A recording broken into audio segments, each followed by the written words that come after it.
Let's travel back in time a little bit, Eric. All righty. The year is 1995. I'm a little younger then than I am now. Kind of a gothy kid. Wore annoying jewelry with too many skulls on it. And really just starting to work for a living. Imagine a cool autumn night. I work the night shift, so I start work at 12:30. And I like to get there early. I'm a better early than late kind of guy. And I'm sitting in my car and I'm skipping channels, just trying to find something to listen to.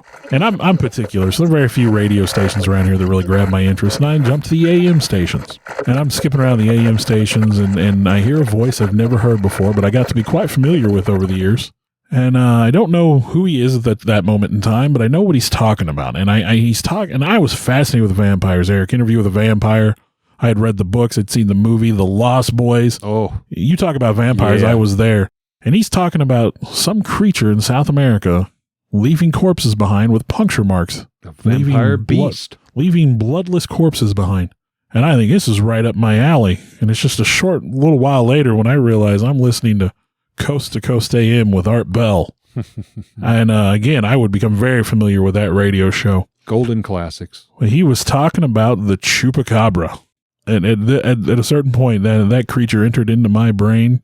And that was the first night I'd ever heard of it. Did you make it to work, or did you just stay out and listen to the radio? I had to go to work. I didn't get to finish the show. Oh, man. But tonight we're going to talk about that blood-sucking beast known as the Chupacabra. From a child born into this world, we are taught what to believe. Closed-minded we become, fearful to be deceived. Still we desire to know what lies beyond that locked door. The art of the storyteller, conjuring tales of legend and lore. History hidden, lost knowledge, things forgotten and the unknown. These are the things that direct us and will set the tone. Welcome, friends, to another episode of Nightmares on the Lost Highway.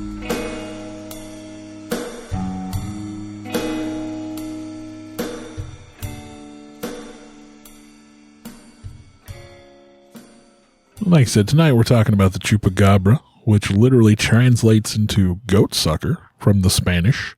The first recording sightings of what we know as the Chupacabra were reported in Puerto Rico in 1995.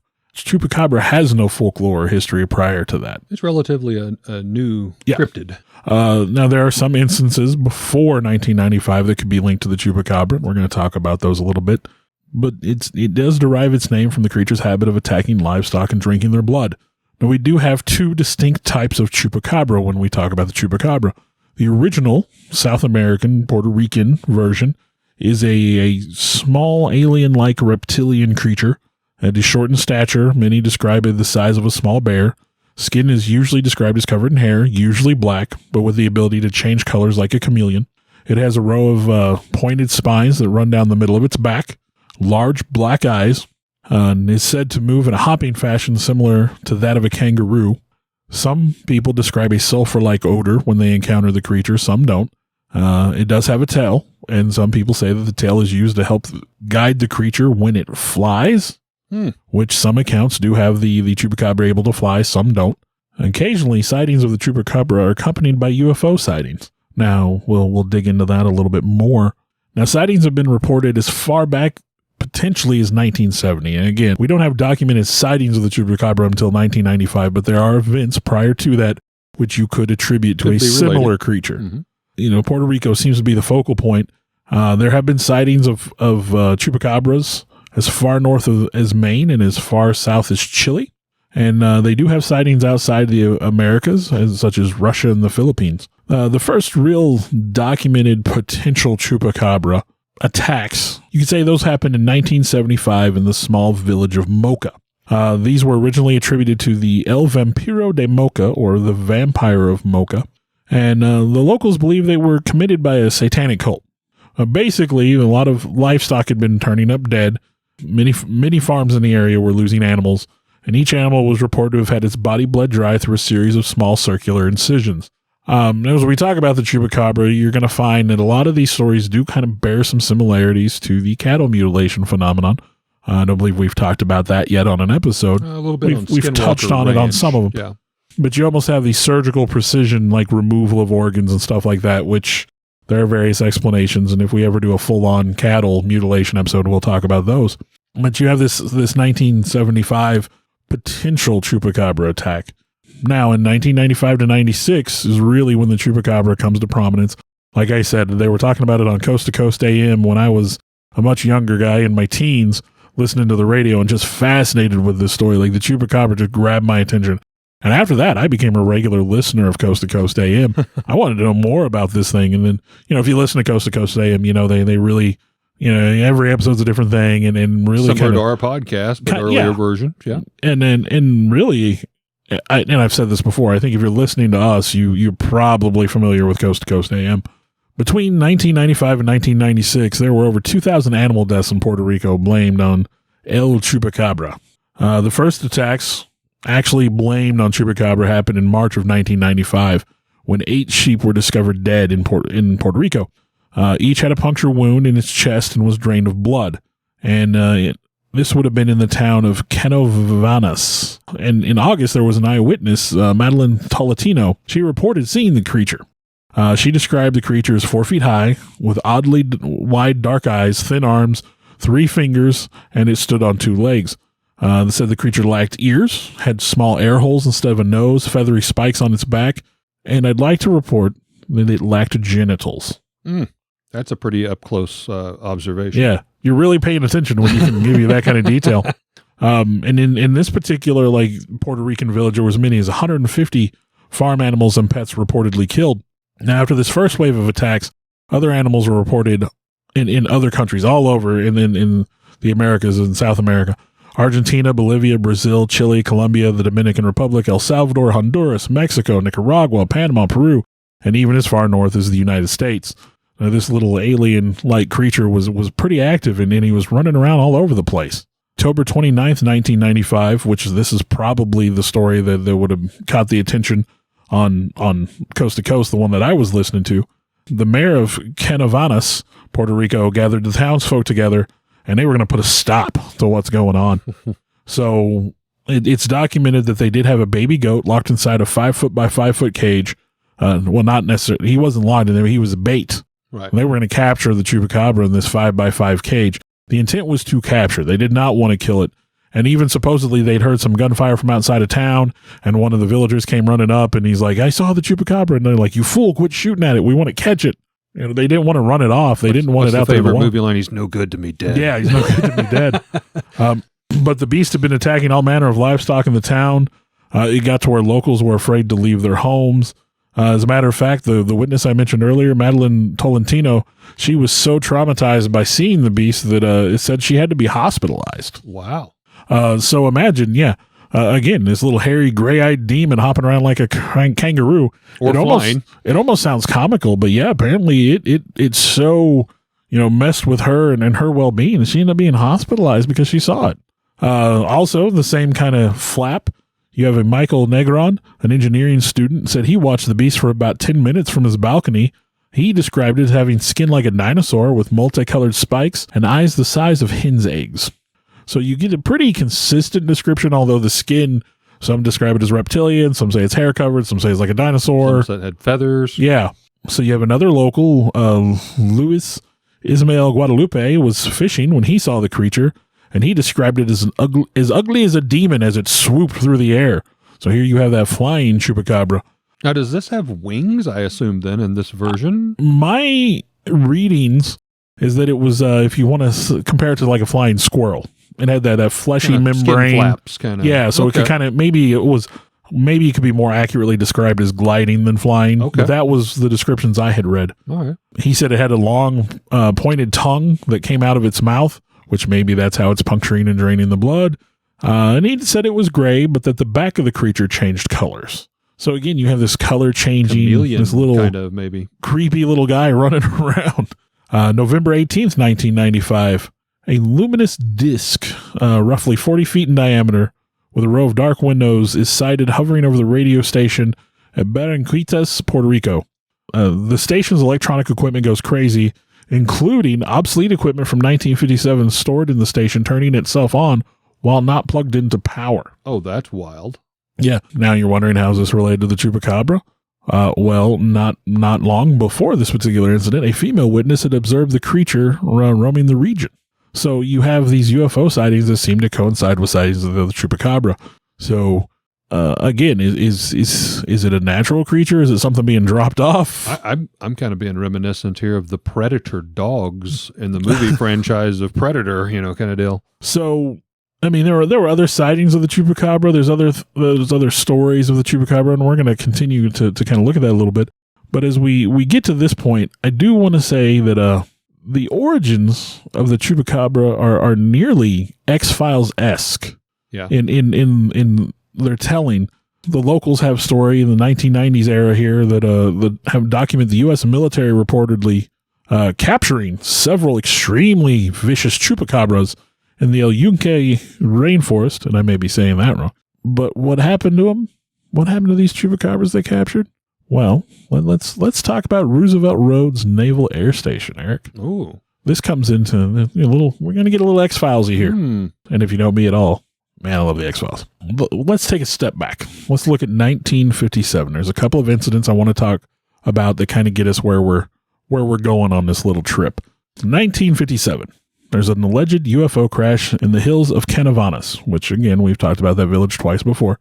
The locals claim to have seen a patch of forest cleared in a way indicative of the crash of a large object, where it's kind of like comes crashing in, knocks the trees down, scrapes the land clear. Roswell type. And it ended in a empty saucer-shaped area. So either the craft was able to leave on its own or it was recovered.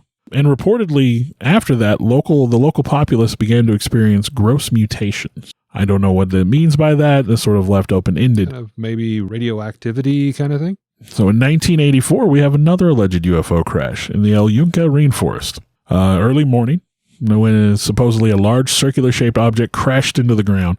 Witnesses claim it was flying erratically just before crashing. Maybe the occupants were unable to control the vehicle, whatever. The U.S. Air Force and the CIA were dispatched to take a look at it, and it's alleged that they recovered alien bodies as well as a couple of dead Chupacabras. So are the aliens bringing the Chupacabras and dropping them off? Like you said, these Predator dogs in the movie? Dogs. Those bodies were allegedly transported to Roosevelt Roads Naval Station located in Puerto Rico. It's a U.S. military installation. They're stored in a deeply buried fortified bunker. They also say some bodies may have been moved to Florida. And Florida does happen to have its own set of Chupacabra sightings later on. Interesting. Now, I lay the groundwork for this, and I talk about these Chupacabra bodies and possibly some live occupants, maybe? Very Roswell-like. This is where it gets really interesting. This is perhaps my favorite potential origin for the Chupacabra here, Eric. Let's talk about the tragedy of Hurricane Hugo for a moment. All these puzzle pieces are going to come together. I know you're looking at me with some confusion there. Bear with me, buddy. Hurricane Hugo strikes Puerto Rico in 1989. Dozens are left dead, devastated the island's crops. Banana and coffee exports were basically eradicated at that point in time. Estimates say the damages reached a total of nearly $1 billion in total destruction. Very tragic. You're talking a lot. Tens of thousands of Puerto Ricans were left homeless. And 6 years later, the Chupacabra first emerges. Now, it is widely accepted amongst the Puerto Ricans that the Chupacabra escaped from the secret U.S. government facility. The underground bunkers. At Roosevelt Roads.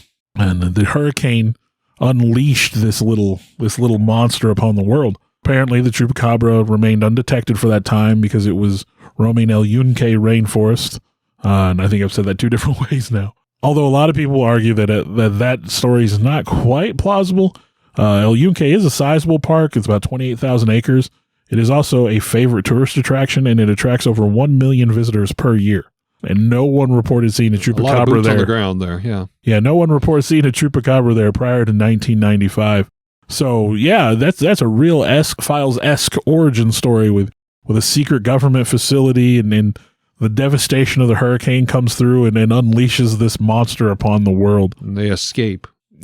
and again, they were in this rainforest, just kind of roaming around until they finally ran into some people somewhere. Possibly mating and increasing in numbers. And I think when we talk about creatures, we have to have a mating population. You have to have enough of them out there, yeah, to be able to keep the bloodline going. Now that's my favorite Chupacabra. This little guy is the pictures of him. It's a very alien-esque.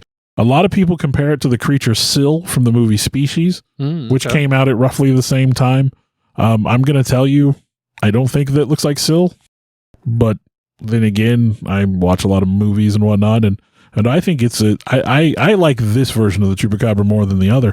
But if we're going to talk about Chupacabras, I think we got to talk about both. Yes. Now, this other version of the Chupacabra is kind of a Southwestern America kind of thing, but it is very canine-like, and it resembles a dog or a coyote, described as hairless, often looking like a beast stricken with mange. Some people think it might be some sort of breed of hairless wild dog. It does have a pronounced spinal ridge with noticeably pronounced eye sockets, fangs, and claws. You'll see a lot of pictures if you go on Google. If you do a Chupacabra search, you'll probably find pictures of this variety before you will of the other variety. And there are even taxidermied subjects supposedly in Texas. Texas was supposedly found struck by a car along the roadside. Now, it's possible. I have heard of where a young man had shot what he thought was a Chupacabra. It turns out there is some kind of weird dog breed that is hairless and kind of resembles the Chupacabra. A Mexican hairless dog. And so what he actually did was kill his neighbor's dog.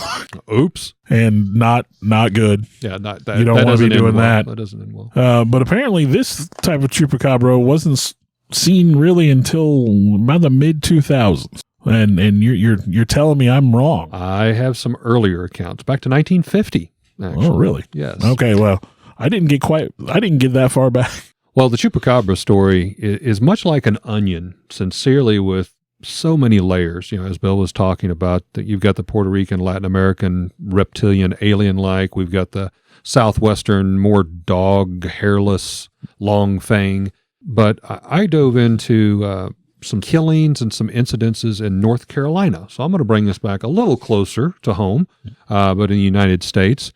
More than 60 unexplained killings in the North Carolina area took place starting in 1950. Multiple sheep, goats, and pets were killed in the same fashion in this state. It was a large broadband area spanning from the coast of Bolivia, North Carolina, to a small town called Bladenboro, all the way inland to Charlotte and Lexington, and as much as Greensboro, North Carolina. Now, this range was noted to be much larger than any known predator in the United States in that region. We're talking that's hundreds and hundreds of miles, and for one predator to travel that distance was just obscure. It seems to be also an instant killer. The necks ripped open, very little blood, to the point it was actually noted that blood was sucked away with such force on the attack that even it crushed the skulls. So something extremely powerful. The creature here is described as about 4 foot in length, similar to a dog or a canine-like, but with more cat-like movement, very stealthy, with long, pronounced fangs, like that of a vampire, where it actually got the nickname vampire beast. It's usually a dark brown in color with cat-like talons or claws. However, ironically, those claws don't seem to show up in footprints. The first account goes back to North Carolina near Bladenboro back in 1954. That's about 125 miles from Charlotte, North Carolina, and the way in which the beast dispatched its prey was quite chilling. Everyone at the time was afraid of these strange attacks, and the city of Bladenboro was declared literally an unsafe area to travel to at that point in time. You said this is in the 50s? This is in 1954 to be precise. There was warnings put out to stay away from the area by local police in varying different cities. The nickname was the Vampire Beast, was adopted by several local newspapers and tabloids. And on January 1954, another related incident, a 20-year-old woman walks out of her front door porch. It's about 7:30 in the evening. And she happens to look up and sees this creature prowling closer to her as if it's stalking along the side of the house, trying not to be detected as if she is the prey. She immediately screams and runs back inside the house. The next morning, when her husband arrives, they go out and they find some cat-like tracks. These were as much as 6 inches in diameter, so quite large. Now, if you'll forgive me, though, this sounds quite a bit larger than what we call Chupacabra today. But the creature was described as only 4 foot. Yeah. I mean, that's big. That's big. Footprints for a 4 foot creature. That's big. So what they're imagining is more of a stocky creature, not what you're going to see as in the Texan version. The later slender version. They found these cat-like tracks, but it was documented that there were no claw marks. The area had lost nearly 60 dogs, goats, and sheep and other livestock, each one of them drained of blood and left uneaten. The attacks then vanished almost as quickly as they began. Now, a few miles away in Bolivia, North Carolina, a local resident by the name of Bill Robinson stated in October of 2007, now here we jump forward many, many years, his pit bull by the name of Ray Ray was one of the victims of a similar attack that numbered nearly 10 pet deaths in this small span of time in 2007. The man's son alerted his father that their dog, which was chained in the backyard, was not moving. Bill, the father, immediately went to investigate and quickly found the dog was deceased. But as he rolled the dog over, was quite startled to see he was extremely lightweight. After further analysis, he observed that all the internal organs had been drained or removed from the dog without any incision or marking. So quite strange. Well, like I said, even in these Chupacabra stories, you do have that element of the cattle mutilation. Yes, so it's very similar. Precise surgeon type. He had never obviously seen anything like this and was quite alarmed. As to not alarm his son anymore, he wrapped the dog in a sheet and buried him quite quickly at some distance away from the house. The next morning, however, the story took a little bit more of a macabre twist. The dog's body had been unearthed and dragged back to exactly where he had found it the day before. Once again, Bill wrapped and carried the dog off, and this time buried him in an adjacent field. They began to kind of investigate the area behind his house. There was a nearby church, and there some of his friends, some local hunters, had spotted, once again, some strange footprints. They were nearly 4 inches in diameter yet again. They exhibited again no signs of claws. Eerily, he had learned that this was the same type of tracks that was reported nearly 50 years prior in Bladenboro. Now, these were entirely too large of tracks to be any sort of canine or dog, and it was speculated that it could be a bear or some type of a large cat, mountain lion. However, there were again no claw prints, which both species normally, but don't always, but normally do exhibit. I was going to say historically, in any picture I've ever seen of a bear print shows you the can claws. see the claws. Yeah, I mean, now 4 days after the loss of the family pet Ray Ray, the pit bull belonging to Bill Robinson, another local neighbor and friend by the name of Leon Williams lost his 2-year-old pit bull named Coco. At approximately 5:45 p.m., he had heard his dog barking loudly and yelping from beneath his front porch. Now, I assume it took him a few minutes to get his shoes on or whatever, but he went out semi-immediately and started to investigate. He could not find his dog, but found the chain outstretched tight, and his dog was missing on the end of it. Leon had called his son, who lived nearby, and he was able to find his father's dog deceased. Most of one of her shoulders had been entirely removed and ripped off, but yet there were no signs of blood, and the body itself appeared to have been drained of blood. Local police and university members believed it was most likely another pit bull that was the likely killer. However, as most would agree, with a dog versus dog attack, there's usually blood and usually a signs of a struggle.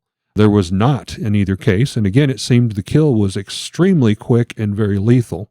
The father and son decided to dig up the remains of their dog Coco several months later to have a full-blown investigation done by a local veterinarian who specialized in dogs and all dog breeds. Many of the bones that would often be key pieces, however, were not recovered. However, luckily the skull, which was a key critical part, was exhumed. The marks, the veterinarian said, was similar to that of a bobcat. However, noted the bobcat would be much too small, normally weighing 40 pounds, where these dogs would be 100 plus, up to 150 pounds. So the bobcat was quickly ruled out. Another speculation is, again repeated, another large dog was likely the culprit. The results actually were inconclusive, but it is believed that the skull was most likely dislocated from the spine, which did not seem like a line with any other dog attack, but as the vet said, more along the lines of a wild creature, most likely a mountain lion or cougar. However, local game authorities were quick to speak up and said there is no documented evidence that this type of cat has existed this side of the Mississippi, for over 100 years due to the changes in the environment and lack of suitable sustenance. Well, they say Missouri. Heard that about Missouri, too. They say Missouri Conservation used to say we didn't have them here, but they've been cited. So, yeah. I mean, I've seen pictures that people have taken. So yeah. I Game know they're out cams there. and stuff, yeah. Now, about that same time of the attack on Bill Robinson's dog and Leon Williams, almost 200 miles away in Lexington, North Carolina, goats were the victim of an eerily matching attack. Their throats and necks were attacked. Some were noticeable with only 2 puncture wounds, again, very vampire-ish, and again, left uneaten. A local resident by the name of Glenda Floyd one morning had found her entire gated goat herd was dead. Something had savagely killed nearly a dozen of her goats, going over a nearly 5-foot-tall, very structural fence. I watched videos and everything of this. The fence was even submerged underground. I mean, it was a very fortified area. Was it the same creature or was it several species? They begin to wonder. Now, again, just up the road from Glenda Floyd, there was a gentleman by the name of Billy Yao, a neighboring town of Greensboro, and he also had 10 goats that were found attacked and killed. These were strung out across the field. He didn't necessarily have an enclosure. But once again, single bite around the neck as if something grabbed them and strangled them. Now, that's how a big cat attacks, right? Exactly. Like a mountain lion, bobcat, yes. something like that. Now, both of these events were passed off as coyote attacks, which did seem to match some of the bite marks around the neck. However, coyotes normally kill for food. Yeah. Again, none of these creatures were eaten upon whatsoever. The one pit bull had mentioned the shoulder had been torn off. Kind of wrapping the North Carolina aspect up, many years later, a Dr. Robert Benson, he's the director of the Center for Bioacoustics. He uses and explores sounds. And his friend, Dr. Joe Fox, which is a professor at Texas A&M University, they decided to use their knowledge of sounds to help identify to the owners what they might have heard during that same time frame of them losing their pets and their goats. Animals ranging from the sound calls of native bears, coyotes, foxes, and some other more exotic creature sounds were played from the woods. I believe there was a total of 14 different species. Now, the men tried to simulate the attacks as much as possible. Like with the goat attack, they literally set up in the goat pen. They had the lady set outside her front porch. The men with the pit bull attacks, again, he removed himself to the woods, had kind of a loudspeaker, and they were again right outside on their front porch, and asked them to listen to each one, did not identify, this is a coyote, this is a fox, just identified them as numbers to see if anything would ring any bells with them. Bill Robinson quickly zeroes in on sound number 6, which ironically was an exotic tiger noise. Wow. Now, how could that be possible in North Carolina? Maybe escaped from a zoo or something. Now, I'm just going to throw this out there. Tiger King became quite the phenomenon. Yes. Wasn't one of those guys based in that area? I think you may be correct. Somewhere along the coast, out in North or South Carolina area. Too unthinkable that one of those guys lost a tiger somehow. That's a good point. That's a good point. The team then traveled 200 miles away to Glenda Floyd's home there in Lexington, the lady who had lost all of her goats. And Robert and Joe, again, set up their equipment from the actual kill site, playing the sounds. And she was seated outside her home at nightfall. They even portrayed it at the same approximate time and everything. Now, she didn't recognize any of the calls per se that they played, but was very insistent she heard what she thought was cat-like behavior, cat-like sounds, but does not recognize the same tiger call that Bill Robinson had earlier.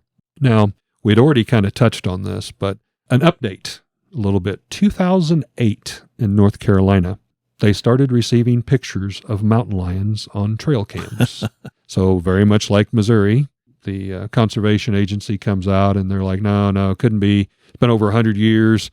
Now, granted, the picture that the gentleman took with his cell phone was blurry. It was dusk, but it was very distinguishable. A mountain lion cougar, the large ears, the muscle structure. And as you pointed out, the single bite wounds around the neck that's very prominent with how a mountain lion would take down prey. When you watch any of these nature shows, the big cats, tigers, lions, cheetahs, jaguars, when they attack prey, That's their main goal is to go for the neck and to cut off the blood supply, cut off Eventually oxygen. They quit kicking and they win. And if it's a strong enough, big enough cat, it's going to break the neck, and so that immobilizes prey pretty quickly. Yeah. Now, as we also talked about, North Carolina was just one area that I dove into, but there's several sightings of the American version, if you will, of the chupacabras. Texas is a very hot spot, and it is more of pictures that they have actually gotten on game cams and stuff is more of a hairless dog-looking creature. It's very skinny, lanky, coyote-like. Greyhoundish kind of. Very with thin dark-colored skin. And there is a very popular belief, and they have proven that coyotes and dogs and wolves can interbreed, and they believe that could be some new crossbreed that has occurred. Well, I know I have really the beginning of these American chupacabra attacks as far as that goes. Because then I didn't find the stories you were telling, but they definitely seem very much in line. But that in 2004, something began attacking livestock in Texas, and looking at the victims, the creatures, the livestock that were killed, and the fashion in which they were killed, a lot of the South American residents, people, they had immigrated or had family from South America, they were like, it's the chupacabra. And when a local farmer finally did shot and kill one of the creatures, it definitely did not resemble the South American chupacabra, this little alien-esque creature, but it was this lean, lanky, hairless dog canine thing that kind of looks like a hairless coyote. Now, the test they did on the creature he killed revealed that it was, in fact, a coyote, and that the beast was stricken with mange. Mm-hmm. So, you have this hairless dog. But to this day, they continue to have these sightings, and honestly, I don't imagine that mange runs that rampant in the wild, but maybe I'm wrong. Well, and most veterinarians will tell you that, at least with most cases, with canines and stuff with mange, it doesn't affect the full body usually at one time. It's not that bad. It would be like one raggedy side or, the rear end or the head or something along that lines. I have in October and December of 2018, there was suspected chupacabra activity reported in Manipur, India. During that time, there were many domestic animals that were killed in a fashion similar to American chupacabra attacks. Several people reported seeing a creature that matched our American chupacabra, again, that long, lanky, hairless dog-like creature. But forensic experts were of the opinion that these animals were killed by street dogs, which I guess is a problem in India. Mm. Obviously, it's a different environment than what we're used to, and apparently they do have problems with homeless dogs, I guess, street dogs just roaming the street in packs and kind of going about their own business, dogs with no masters doing their own thing. And then I have, in October of 2019, a video taken in Lares, Puerto Rico, shows the end results of a chupacabra attack, does not show the creature, and does not opine on whether that creature was, the typical Puerto Rican chupacabra or our American chupacabra. But it does show the results of attack on a bunch of chickens where they've been left, near bloodless and, strewn about. So it seems that the North American chupacabra kind of took over after the 90s and then maybe very early 2000s. And so now when people talk about chupacabra, you're talking about that hairless canine-like creature more so than the little squat alien. I think you said if you go to the internet, that's what's probably going to pull up. Yeah, first. You're going to see a lot of those pictures. And like I said, you have taxidermied specimens in Texas, and basically the creature's been seen all over the country now, all over the United States. Now, I will add the creature in Texas, and I believe it was the one that's been taxidermied. They've recently, in the past 10 years, have taken some samples from the bone, and at least some of the results was inconclusive that it did not match a dog and it did not match a coyote or a fox. However, they found markers of both creatures, which would almost lend itself to a early proof that is what it was a crossbreed of some sort. Yeah, and I mean, it's not unheard of, people, wolves and such. So, if there was it would have to be a pretty hardy domesticated dog, I would think, to survive the interaction. But surely, right time of the year, the fancy strikes a coyote just right, and then the next thing you know, you've got some kind of wild hybrid running around that, again, people can't identify. And again, with the American version, it seems to be hairless. Obviously, that would be a little hard in the winter to survive, but they do seem to be more on the coast, Texas. I was going to say it's a southwestern states. kind of thing. So you definitely, I'm not saying there's not any reports, but you don't hear a lot of reports of Minnesota Chupacabra, kind of deal, or something along those lines. I think at this point they've been seen in almost every state in the continental U.S. Yeah. So, and again, when I was talking about the South American version's been seen in quite a lot of places in North America too. Now, did you find in your research any ties? I found a couple where it almost identified these as possible skinwalkers. No, I did not find that connection. I did find a couple. It was very loosely. There wasn't really a lot to chase down, but I thought it was interesting. And the thought was that's why they're so hideously disfigured, is it was a human cursed or whatever. We've talked about skinwalkers before on our episodes. And, it was part of the transformation, and maybe it didn't go as smoothly as what was intended, and that explains more of why they're seen in multiple areas as a human would travel, possibly to different states. So again, I didn't find a lot there, but I thought it was at least an interesting mention. I did not find that connection. I could understand it, especially with the region, southwestern primarily. Yeah. Which I believe that the Skinwalker is sort of more of certain tribes of Native Americans and stuff. Yeah. Well, we will leave that decision to you. As stated, the Chupacabra has as many layers as an onion, depending on what version and what time frame that you might want to investigate it. But I will assure you there are tons and tons of reference on the internet, pictures, sightings. It's got to be something. It's just too many sightings out there to be totally thrown off and forfeit. But this is just another example of what you'll find on Nightmares on the Lost Highway. Thanks so much for listening. Would like to give a shout out to our first paying sponsor, Raven's Loft. That's our family shop here located in Lebanon, Missouri. It's your one-stop gaming, vintage toy, and collectible shop where you can find Star Wars, Transformers, G.I. Joe, comics, vinyl records, role-play gaming, Magic the Gathering, and so much more. We're located here at 223 West Commercial, downtown Lebanon, and also in our second location, also here in Lebanon at the Heartland Antique Mall. We'd like to thank Raven's Loft for, again, supporting Nightmares on the Lost Highway. I want to take a time to thank the people that helped bring this all together. Alex Tudor, you can almost call him our producer at this point. Sarah Tudor, who also helps with some of the technical stuff. I want to take a moment to extend thanks to Eric for letting us use his space to record in, kind of our makeshift studio. I, in turn, would like to thank Bill for, one, putting up with me and using this camaraderie to do something we both very much love and enjoy doing, and thank Bill's family for allowing him to spend all the time to work and clean up our recordings and present them in what you hear in the final terms, the final edition, if you will. And I'd like to thank all of you for continuing to listen. I know we've got some loyal followers out there. We do this as a labor of love, but we're happy that there are people that enjoy it hopefully as much as we do. Thank you very much.